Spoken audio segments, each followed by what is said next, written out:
खरं म्हणजे आज आपल्याला अतिशय आनंद आहे की वीर शिरोमणी महाराणा प्रतापजी यांचा अश्वारूढ पुतळा हा छत्रपती संभाजीनगरमध्ये महानगरपालिकेच्या माध्यमातून उभारण्यात आला आणि रक्षा मंत्रीजींनी त्याचं अनावरण केलेलं आहे।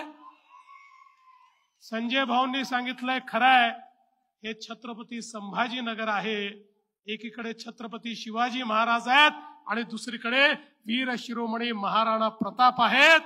त्यामुळे प्रेरणेची कुठली कमतरता या ठिकाणी नाही।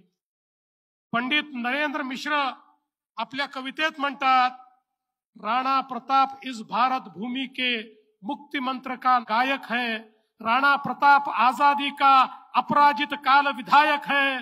वह अजर अमरता का गौरव, वह मानवता का विजय तूर्य, आदर्शों का दुर्गम पथ को आलोकित करता हुआ सूर्य। राणा प्रताप की खुददारी भारत माता की पूंजी है। ये वो धरती है जहां कभी चेतक की टापे गूंजी है।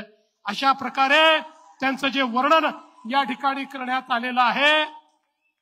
खरं म्हणजे ज्यावेळी अकबर बादशाह हा या देशावर राज्य करत होता, अकबराला संपूर्ण भारत पादक्रांत करायचा होता।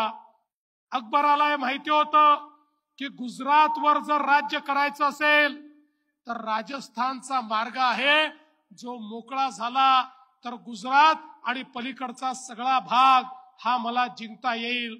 आणि म्हणून अकबराने त्या ठिकाणी वीर शिरोमणी महाराणा प्रतापांना प्रस्ताव पाठवला, माझं मांडलिकत्व तुम्ही स्वीकारा।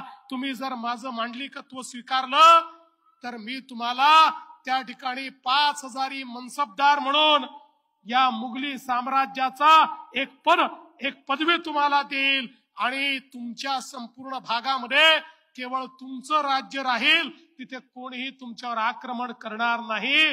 अशा प्रकारचा प्रस्ताव हा त्या ठिकाणी पाठवला। पण हे राष्ट्रभक्त होते, हे देशभक्त होते, हे महाराणा प्रताप होते। त्यांनी त्याला सांगितलं, अरे मेलो तरी बेहतर, पण तुझं मांडलिकत्व मी स्वीकारणार नाही। आणि शेवटपर्यंत महाराणा प्रताप लढत राहिले।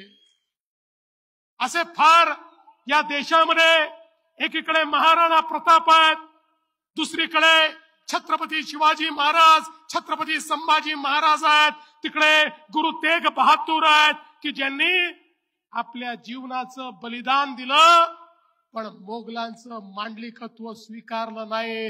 आज आम्ही या ठिकाणी खऱ्या अर्थानं स्वातंत्र्य उपभोगतो आहोत। याचं कारण त्या काळामध्ये स्वातंत्र्य काय असतं त्याचं बीजारोपण या महापुरुषांनी आमच्या रक्तामध्ये केलं आणि म्हणूनच या भारताला आम्ही स्वातंत्र्य करू शकलो।